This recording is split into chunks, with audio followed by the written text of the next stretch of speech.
Hello students, कैसे हैं आप सभी लोग। मैं हूं Pooja Singh and welcome back to my channel accounting master class. And this is the 59th lecture. ये मेरा 59th लेक्चर है of our 1000 MCQ series. And आज इस लेक्चर में हम डिस्कस करने वाले हैं multiple choice question on the subject business environment. तो अगर आप टीजीटी की, पीजीटी की या यूजीसी नेट की या किसी भी दूसरे कॉम्पिटिटिव एग्जाम की तैयारी कर रहे हैं जिसमें business environment as a subject है, then this video series is going to be very helpful for you. तो जरूर इसका फायदा उठाइएगा, ठीक है। एंड खुद भी पढ़िएगा और अपने फ्रेंड के साथ भी इनको जरूर शेयर करिएगा।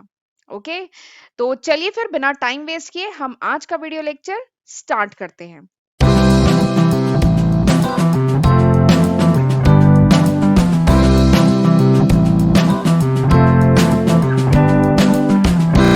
फर्स्ट क्वेश्चन, पहला क्वेश्चन है कि विच of the following feature does not comes under the jurisdiction of MRTP act या एमआरटीपी कमीशन 1969। इसमें से कौन सा फीचर है जो एमआरटीपी एक्ट 1969 के अंडर में नहीं आता है। ठीक है, this is the question. MRTP act 1969 के अंडर में कौन सा इसमें है ऑप्शन जो नहीं आता है, कौन सा फीचर है जो नहीं आता है, this is the question, right. तो एक बार वीडियो को पॉज करके ये चारों ऑप्शन आप एक बार रीड कर लीजिएगा, ठीक। और जैसा मैं हमेशा करती हूँ वैसे इस बार भी हम करेंगे। सबसे पहले हम समझेंगे एमआरटीपी एक्ट। जो एमआरटीपी एक्ट 1969 था उसके बारे में मैं आपको थोड़ा सा बता दूंगी, उसके फीचर्स बता दूंगी। फिर ये आंसर आप इसमें खुद ही बता देंगे कि इन चारों में से कौन सा ऑप्शन सही है, ठीक है। वैसे एमआरटीपी एक्ट जो है पिछले कुछ वीडियोस में भी मैंने डिस्कस किया है, काफी इंपॉर्टेंट एक्ट है, ठीक है। काफी इस पे क्वेश्चन पूछे जाते हैं। तो एमआरटीपी एक्ट 1969 वैसे अब जो है रिवोक किया जा चुका है and it is replace by competition act, ठीक है। कॉम्पिटिशन एक्ट 2002 से इसको रिप्लेस किया जा चुका है, लेकिन फिर भी मतलब एमआरटीपी पर बहुत क्वेश्चंस आते हैं, ठीक है। तो एमआरटीपी एक्ट अब यूज नहीं होता है, एमआरटीपी एक्ट की जगह अब आ चुका है कॉम्पिटिशन एक्ट 2002। तो एमआरटीपी एक्ट, वैसे इसका फुल फॉर्म तो मैंने बताया ही नहीं। एमआरटीपी का फुल फॉर्म है monopolies and restrictive trade practices. MRTP का फुल फॉर्म है monopolies and restrictive trade practices. तो जैसा कि नाम ही सजेस्ट कर रहा है, एमआरटीपी एक्ट जो था it basically deal with monopolies and restrictive and unfair trade practices. यानी ये जो मोनोपोलीज, ठीक है, जो डोमिनेंट पोजीशन को यूज करना, ठीक है, कोई ऑर्गेनाइजेशन अगर अपनी डोमिनेंट पोजीशन को यूज करती है, ठीक है, तो मोनोपोलीज एंड रिस्ट्रिक्टिव या जो अनफेयर ट्रेड प्रैक्टिसेस है, ठीक है, उससे बेसिकली डील करता था एमआरटीपी एक्ट। लेकिन ये जो एमआरटीपी एक्ट था इसमें कुछ लिमिटेशंस थी, इसमें कुछ कमियां थी। इसका स्कोप बहुत वाइडर नहीं था, ठीक है। बहुत सारे क्लॉज थे जो इसके अंडर में नहीं आते थे, तो इसीलिए इसको फिर रिवोक कर दिया गया और इसकी जगह आया कॉम्पिटिशन एक्ट 2002, ठीक। तो ये तो हो गया एमआरटीपी के बारे में। अब मैं थोड़े से इसके फीचर बता देती हूँ, एमआरटीपी एक्ट से रिलेटेड कुछ फीचर्स। तो सबसे पहला जो फीचर इंपॉर्टेंट पॉइंट है एमआरटीपी एक्ट से रिलेटेड, जो इसके नाम से ही सजेस्ट हो रहा है कि ये जो monopolies and restrictive trade practices, ये जो एक्ट था, इस ये बेसिकली किससे डील करता था, ये डील करता था मोनोपोलीज प्रैक्टिसेस, ठीक है। अगर कोई ऑर्गेनाइजेशन अपनी डोमिनेंट पोजीशन को यूज करता है, ठीक है, और उससे पब्लिक का अगर हार्म करता है, अनएथिकल हाई प्राइस चार्ज करता है प्रोडक्ट के लिए, तो उसको रिस्ट्रिक्ट करना, ठीक है, उसको रेगुलेट करना, ये काम था इस एक्ट का, ठीक है। और क्या है, देखिए मोनोपोलीज का तो हो गया। रिस्ट्रिक्टिव ट्रेड प्रैक्टिसेस, यानी कोई ऐसी प्रैक्टिसेस, अगर जो इंटरप्राइजेस जो हैं, अगर वो कोई ऐसी प्रैक्टिसेस फॉलो कर रही हैं जिससे कंपटीशन हिंडर हो रहा है, कंपटीशन रिड्यूस हो रहा है मार्केट में, तो उसको भी रेगुलेट करने का काम इस एमआरटीपी एक्ट का था, ठीक है। जैसे अगर कोई टाई अप सेल कर रहे हैं या कुछ प्रोडक्ट बायकॉट कर रहे हैं या सेल किसी रिस्ट्रिक्टेड एरिया में कर रहे हैं, ठीक है, तो इस टाइप की चीजों को रेगुलेट करने का काम एमआरटीपी एक्ट का था, ठीक है। तो ये कुछ इसके इंपॉर्टेंट फीचर्स थे। तो अब मेरे ख्याल से आप आंसर कर सकते हैं, काफी कुछ मैंने एमआरटीपी के बारे में बता दिया। तो सवाल क्या है कि इनमें से कौन सा फीचर नहीं है एमआरटीपी एक्ट का, ठीक है। तो पहला ऑप्शन क्या है, prevention of restrictive trade practices. तो मैंने बताया था कि एमआरटीपी एक्ट का मेन जो पॉइंट है या मेन फीचर क्या है कि जो रिस्ट्रिक्टिव ट्रेड प्रैक्टिसेस हैं उनको प्रिवेंट करना, उनको मॉनिटर करना, उनको रेगुलेट करना, ठीक है, उनको प्रिवेंट करना, ये तो है फीचर, ठीक है। दूसरा क्या है, जो मोनोपोलिस्टिक ट्रेड प्रैक्टिसेस हैं उनको प्रिवेंट करना। तो हाँ, जो मोनोपोलिस्टिक जो ट्रेड प्रैक्टिसेस हैं, अगर कोई ऑर्गेनाइजेशन अपनी डोमिनेंट पोजीशन का फायदा उठा के कुछ पब्लिक को हार्म कर रहा है या हाई प्राइस चार्ज कर रहा है, तो उसको भी प्रिवेंट करना एमआरटीपी का पार्ट था। ठीक है, तो ये भी पॉइंट है, ये भी फीचर है। अगला क्या है, prohibition of unfair trade practices. तो ये भी मैंने बताया है कि अगर कोई अनफेयर ट्रेड प्रैक्टिसेस है तो उसको भी रेगुलेट करने का काम, उसको प्रोहिबिट करने का काम एमआरटीपी एक्ट का था, इसके अंतर्गत आता था। ठीक है, तो ये भी पॉइंट है। फिर नेक्स्ट है regulation of combination. Regulation of combination, तो एक बात बता दूं, ये जो रेगुलेशन ऑफ कॉम्बिनेशन है, ये एमआरटीपी एक्ट का पार्ट नहीं है, एमआरटीपी जो है एक्ट का फीचर नहीं है। This is a part of competition act 2002। ठीक है, बताया था ना कॉम्पिटिशन एक्ट, क्योंकि एमआरटीपी का स्कोप बहुत वाइडर नहीं था, इसलिए कॉम्पिटिशन एक्ट आया। तो कॉम्पिटिशन एक्ट में ये क्लॉज था। रेगुलेशन ऑफ कॉम्बिनेशन जो है, ये कॉम्पिटिशन एक्ट में क्लॉज था कि जो मर्जर होते हैं, जो कॉम्बिनेशंस होते हैं, मर्जर एक्विजिशन या कॉम्बिनेशंस होते हैं, वो एक रेगुलेटेड वे में हो, उनका कंपटीशन पे एडवर्स इफेक्ट नहीं पड़ना चाहिए। ठीक है, तो ये कॉम्पिटिशन एक्ट का पार्ट था। ठीक, ये एमआरटीपी का पार्ट नहीं था। तो अब मेरे ख्याल से आप आंसर कर सकते हैं, कौन सा आंसर सही है, option D is the correct answer, कि रेगुलेशन ऑफ कॉम्बिनेशन जो है ये कॉम्पिटिशन एक्ट का पार्ट है, ये एमआरटीपी एक्ट का पार्ट नहीं था। ठीक है, option D is the correct answer. चलिए अगला क्वेश्चन करते हैं। अगला क्वेश्चन क्या है, ये बहुत अच्छा क्वेश्चन है कि India is regarded as a country with demographic dividend. This is because, India को कहा जाता है कि इंडिया एक कंट्री है विद डेमोग्राफिक डिविडेंड। ठीक है, डेमोग्राफिक डिविडेंड है इंडिया के पास, ऐसा क्यों है? तो चारों ऑप्शन एक बार मैं रीड करती हूँ, ऐसा क्यों है। पहला ऑप्शन है because high population in the age group below 15, 15 year से कम में हाई पॉपुलेशन है। या अगला है कि high population in the age group of 15 to 64 में जो वर्किंग पॉपुलेशन है वो ज्यादा है हमारे यहाँ। दूसरा है हाई पॉपुलेशन अबव 65 ईयर, जो हाई पॉपुलेशन है वो एज ग्रुप 65 ईयर से ज्यादा में है। या इंडिया की हाई टोटल पॉपुलेशन है। ये चार ऑप्शन दिए गए हैं।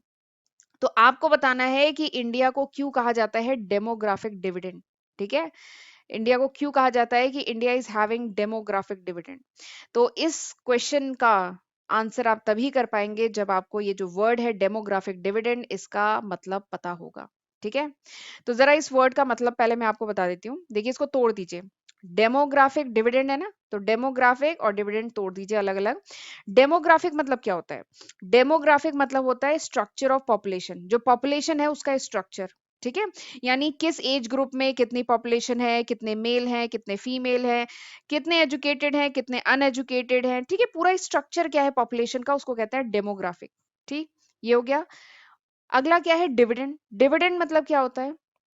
तो आप पढ़ चुके हैं, शेयर पे मिलता है ना डिविडेंड। ठीक है, तो डिविडेंड एक तरीके का क्या है, फायदा है, प्रॉफिट है। ठीक है, तो अब इन दोनों वर्ड को जोड़ दीजिए तो अब आप समझ गए होंगे डेमोग्राफिक डिविडेंड का मतलब क्या है, कि डेमोग्राफी के कारण, ठीक है, इंडिया के डेमोग्राफी, इंडिया के जो पॉपुलेशन है उसके स्ट्रक्चर के कारण अगर इंडिया को फायदा हो, इंडिया की इकोनॉमिक ग्रोथ हो, ठीक है, अगर उसके स्ट्रक्चर के कारण उसकी जो ग्रोथ हो तो उसको कहा जाएगा डेमोग्राफिक डिविडेंड। ठीक है, ये बात समझ में आई। अगर जो स्ट्रक्चर है, जो किस एज ब्रैकेट में कितनी पॉपुलेशन है, कितने मेल हैं, कितने फीमेल हैं, कितने एजुकेटेड हैं, कितने अनएजुकेटेड हैं, ठीक है, तो डेमोग्राफी के कारण अगर इंडिया की इकोनॉमिक ग्रोथ हो, इंडिया को फायदा हो, तो उसको कहा जाएगा डेमोग्राफिक डिविडेंड।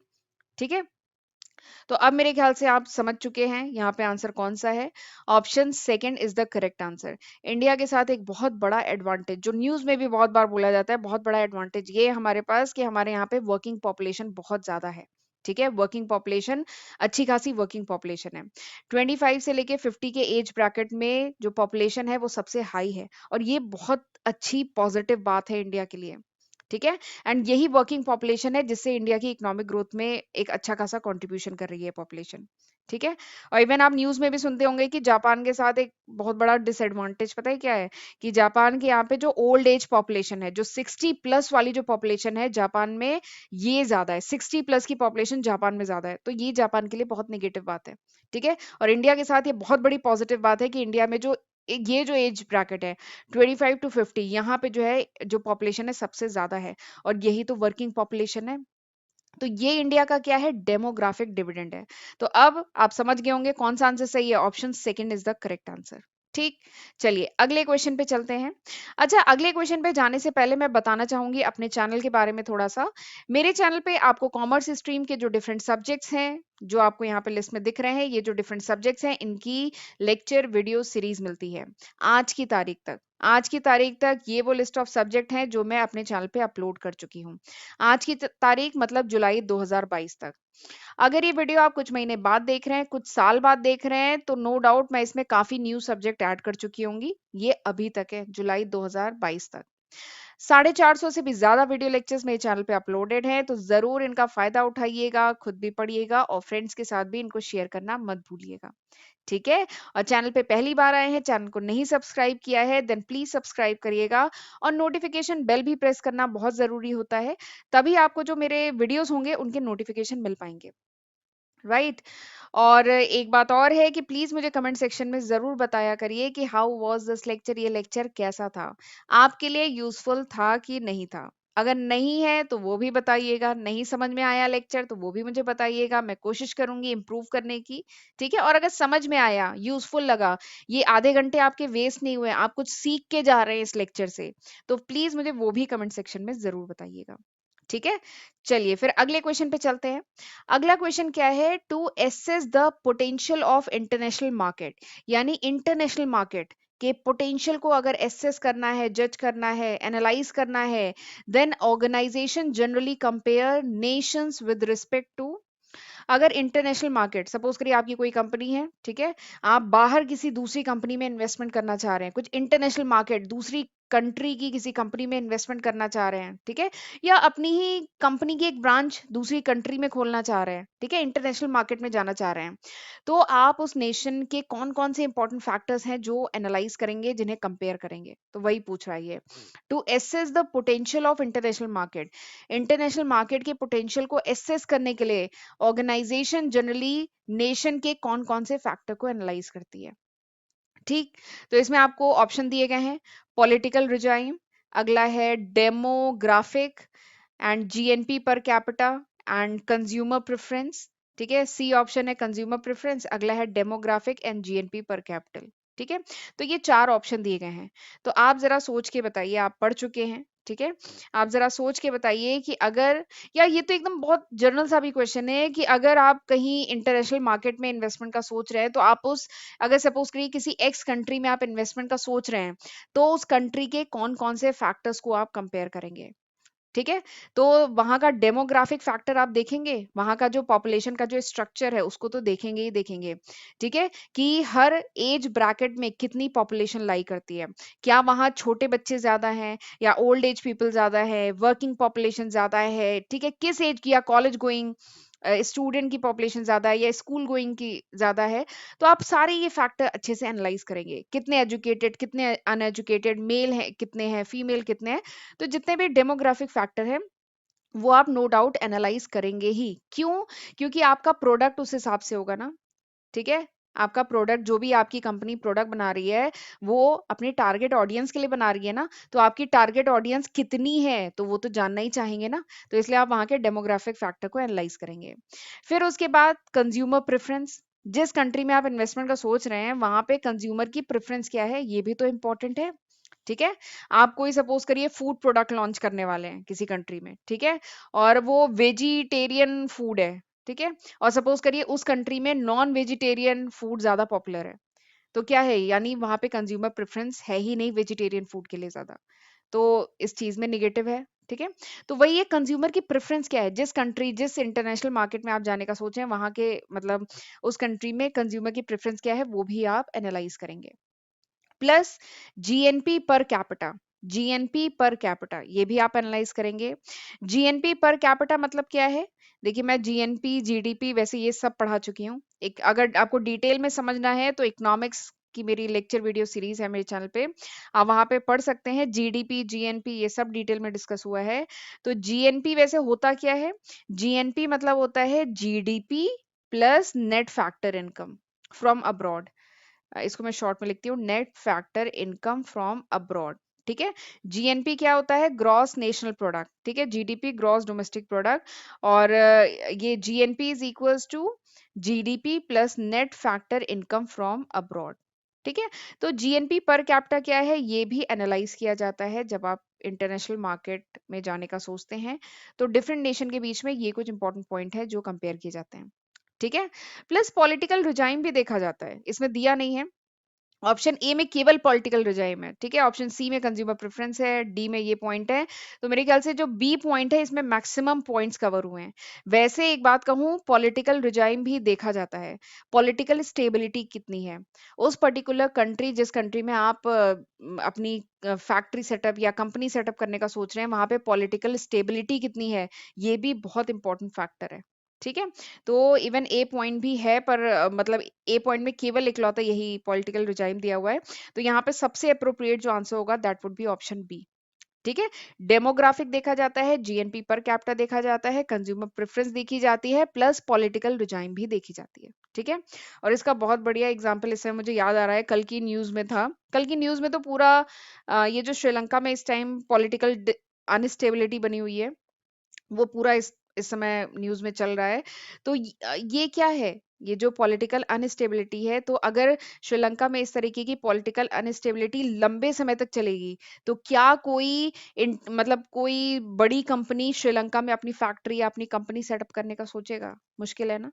तो इसीलिए ये सारे ही फैक्टर, पॉलिटिकल स्टेबिलिटी भी बहुत मैटर करती है, ठीक है, जब भी इंटरनेशनल मार्केट का पोटेंशियल को एनालाइज किया जाता है, ठीक। तो ऑप्शन बी यहाँ पे फिलहाल करेक्ट आंसर है।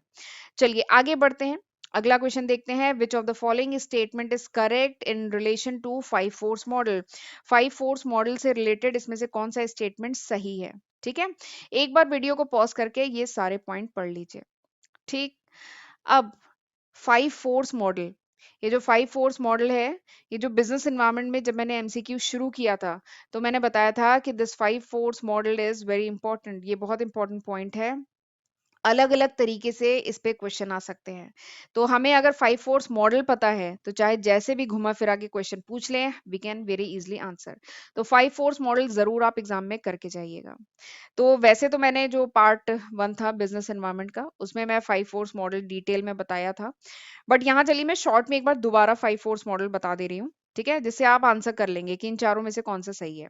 तो 5 force model is given by Michael E porter ने मॉडल दिया था, इसीलिए इसका पूरा नाम है पोर्टर 5 फोर्स मॉडल, कहते हैं इसे पोर्टर 5 फोर्स मॉडल, क्योंकि इसे माइकल ई पोर्टर ने दिया था, ठीक है। और इस मॉडल में जो पोर्टर है, उन्होंने आइडेंटिफाई किया एंड एनालाइज किया कि there are 5 competitive forces, 5 competitive forces हैं which affect any company. 5 competitive forces हैं जो किसी भी इंडस्ट्री, किसी भी कंपनी को शेप करते हैं, जो किसी भी कंपनी को इफेक्ट डाल सकते हैं। 5 कॉम्पिटिटिव फोर्सेस हैं, ठीक है। और ये कौन कौन से फोर्सेस हैं? देखिए ये है ऑर्गेनाइजेशन, इसके चारों तरफ 5 कॉम्पिटिटिव फोर्सेस हैं जो किसी भी ऑर्गेनाइजेशन को इफेक्ट डाल सकते हैं, ठीक है। इन्होंने ये आइडेंटिफाई किया और फिर उसको एनालाइज किया।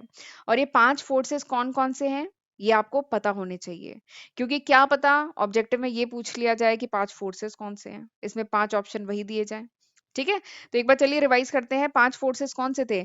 सबसे पहला फोर्स क्या था? Competitive, competitive rivalry. पहला फोर्स क्या था? कॉम्पिटिटिव राइवलरी, यानी आपके सेक्टर में कितनी कंपनीज है, कितना हाई कंपटीशन है, ठीक है।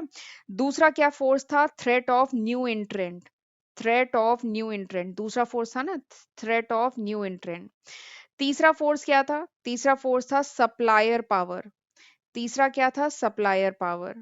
चौथा क्या था? बायर पावर, ठीक है, जो बायर है, जो कस्टमर है, उसका पावर, ठीक है। अगर बायर कम होंगे तो उनका पावर ज्यादा होगा, सप्लायर कम होंगे तो उनका निगोशिएटिंग पावर वो सब ज्यादा होगा। और आखिरी जो पांचवा फोर्स था, that was threat of substitute, threat of substitute, यानी आपका जो प्रोडक्ट है, अगर उसका कोई क्लोज सब्स्टिट्यूट अवेलेबल है, यानी कंपटीशन बहुत हाई है, ठीक है। तो ये 5 इंपॉर्टेंट कॉम्पिटिटिव फोर्सेस हैं जो किसी भी इंडस्ट्री को शेप करते हैं, ठीक। तो ये इतनी जानकारी अब काफी है, अब आप इसमें से आंसर कर सकते हैं। एक बार मैं डिलीट करती हूँ, स्क्रीन क्लियर करती हूँ, आप ये ऑप्शन पढ़िए, बताइए कौन सा सही आंसर है। तो देखिए पहले में क्या कह रहा है, पहले में कह रहा है कि this model assist in developing a broad prospective of the environment within which organisation operate, यानी ये मॉडल एक ब्रॉड पर्सपेक्टिव प्रोवाइड करता है कि किस एनवायरनमेंट में ऑर्गेनाइजेशन ऑपरेट कर रहा है, ठीक है, तो चलिए अभी हम इसे होल्ड पे रखते हैं।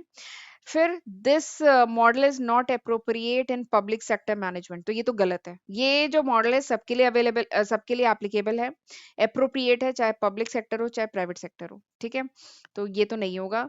अगला क्या है, this model identifies the major stakeholder of the organisation, तो इस मॉडल में तो मेजर स्टेक होल्डर के बारे में तो कोई बात ही नहीं हुई है, तो यानी ये भी ऑप्शन नहीं है। अगला क्या है, this model is a means of identifying the forces which effect the level of competition in an industry और सेक्टर, तो यही तो इसमें बात की गई है।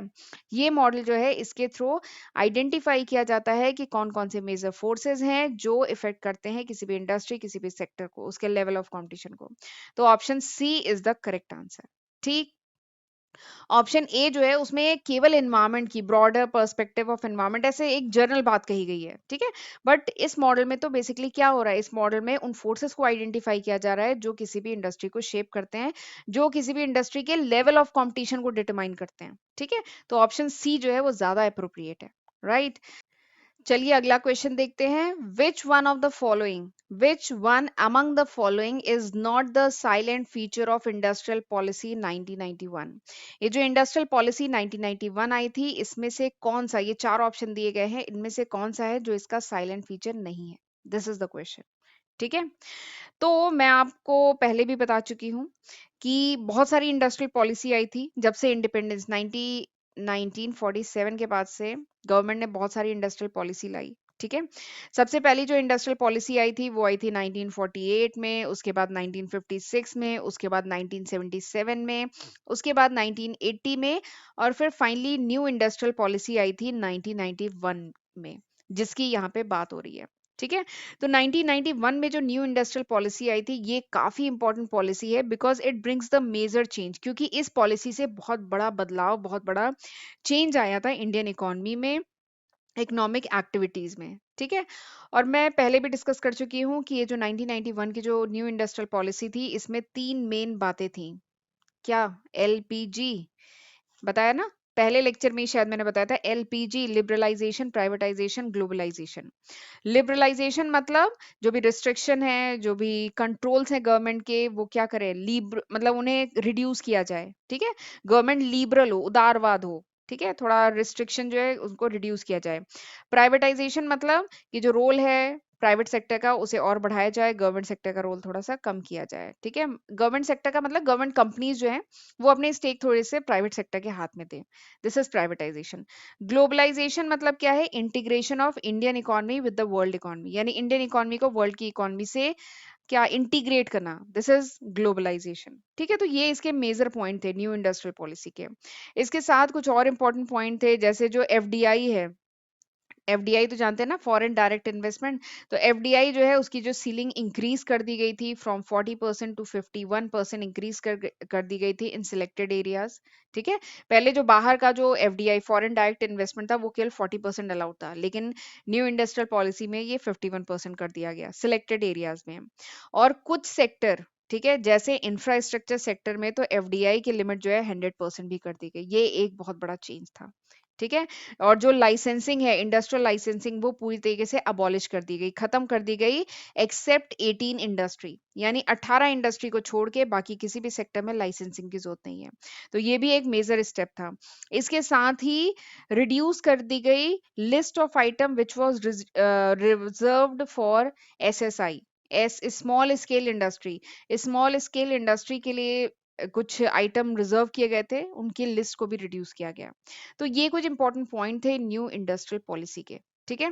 तो अब मेरे ख्याल से मैंने काफी कुछ बता दिया है न्यू इंडस्ट्रियल पॉलिसी के बारे में। तो अब आप इसमें से देख सकते हैं कि कौन सा फीचर नहीं है, इंडस्ट्रियल पॉलिसी 1991 का कौन सा फीचर नहीं है। तो पहला देखिए क्या लिखा है, पहला लिखा है कि enormous exposure of the private sector, तो हाँ ये फीचर है, जो प्राइवेट सेक्टर है उसका एक्सपोजर नहीं, सॉरी एक्सपेंशन, हाँ जो प्राइवेट सेक्टर है उनका एक्सपेंशन बढ़ा दिया गया था, ठीक है, बढ़ गया था, काफी कुछ बढ़ गया था, ठीक है। तो ये पहला फीचर है। दूसरा फीचर क्या है, redefining the role of public sector, तो हाँ इस पॉलिसी के बाद जो पब्लिक सेक्टर है उसका रोल को रीडिफाइन किया गया, ठीक है। अगला जो फीचर है that is reducing the list of item reserve for SSI, तो हाँ, ये मैंने बताया था कि वो जो लिस्ट ऑफ आइटम है जो स्मॉल स्केल इंडस्ट्री के लिए रिजर्व किए गए थे, उनकी लिस्ट को रिड्यूस किया गया, तो ये भी फीचर है। फिर इसके बाद अगला क्या है, limited exposure of Indian industry to foreign competition. तो बताइए ऐसा हुआ था क्या कि 1991 के बाद जो इंडियन इंडस्ट्रीज हैं उनका जो एक्सपोजर है फॉरेन मार्केट फॉरेन कंपटीशन के लिए, वो क्या रिड्यूस कर दिया गया था, क्या वो लिमिट कर दिया गया था एक्सपोजर? तो नहीं, बल्कि ग्लोबलाइजेशन हुआ था। इंडियन कंपनीज अब ग्लोबल लेवल पे गई थी, तो ये इसका फीचर नहीं है, तो यानी option C is the correct answer. यहाँ पे कौन सा आंसर है? Option C is the correct answer, right. तो चलिए, this was the last question of today's lecture. ये आज के लेक्चर का आखिरी क्वेश्चन था। आई होप आज जो मैंने पढ़ाया है आपको अच्छे से समझ में आया होगा। तो चलिए अब हम मिलेंगे अगले लेक्चर में, तब तक अपना ध्यान रखिएगा। God bless you.